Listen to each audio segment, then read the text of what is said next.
Bom dia, sexta-feira, 22 de dezembro. Conforme combinamos ontem, teremos um breve resumo dos capítulos 5 ao 8 do livro de Esther.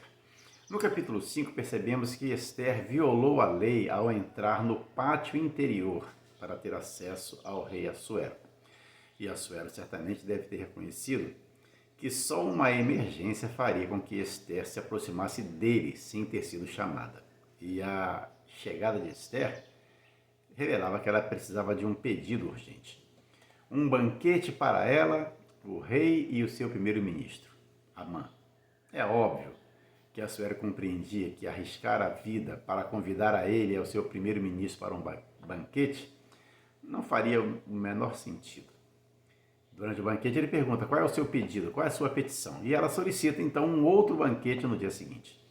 Essa demora daria tempo para Esther orar e pesar cuidadosamente cada palavra na hora de apresentar o seu pedido.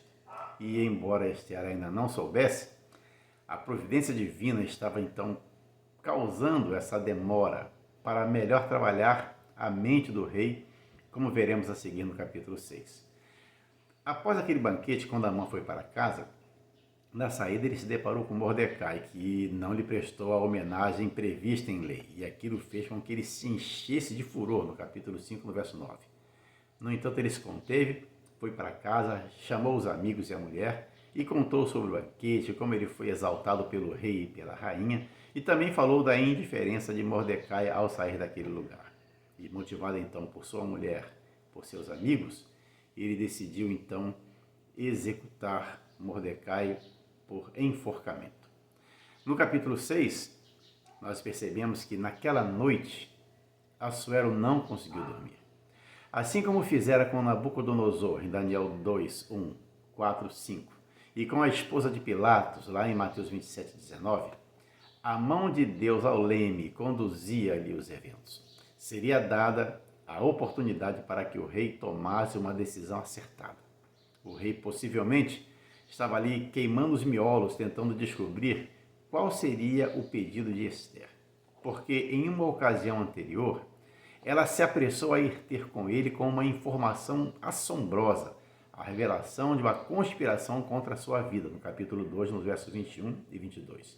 E à medida que transcorria a noite, sem dúvida, a curiosidade e a imaginação do rei inventavam toda a sorte de atentados contra a sua própria vida. E para lembrar bem desses casos, e temeroso de que não conseguia identificar os supostos conspiradores, o rei pediu então que fosse lida para ele as memórias e crônicas, os registros históricos durante o seu reinado.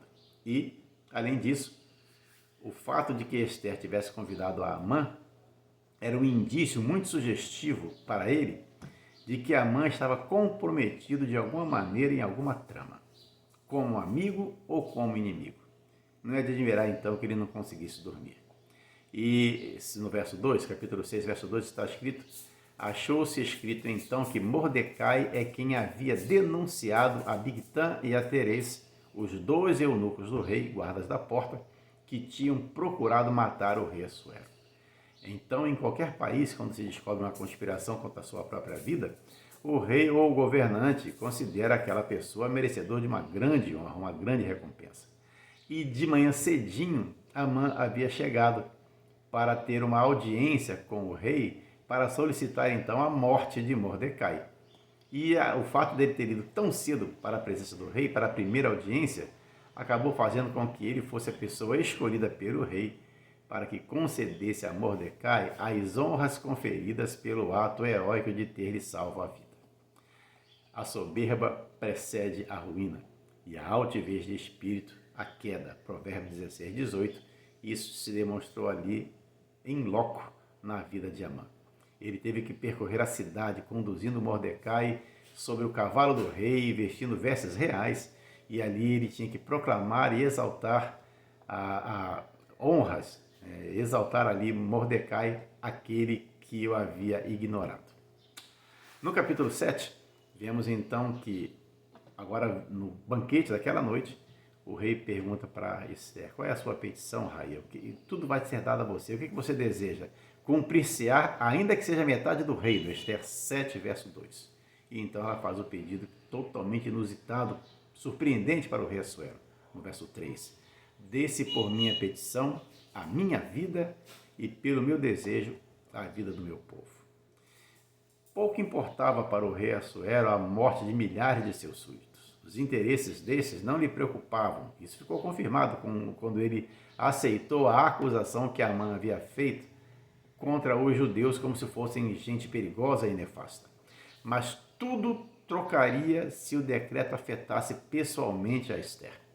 O caráter dela, sua lealdade e afeto, o seu testemunho pessoal estavam muito acima de qualquer suspeita. E além disso, ele a queria.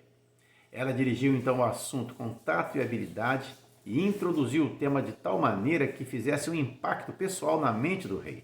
A vida dela estava ameaçada. Ela, a rainha, estava em perigo mortal. E no verso 4 então ela diz: fomos vendidos, eu e o meu povo, para nos destruírem, matarem e aniquilarem de vez.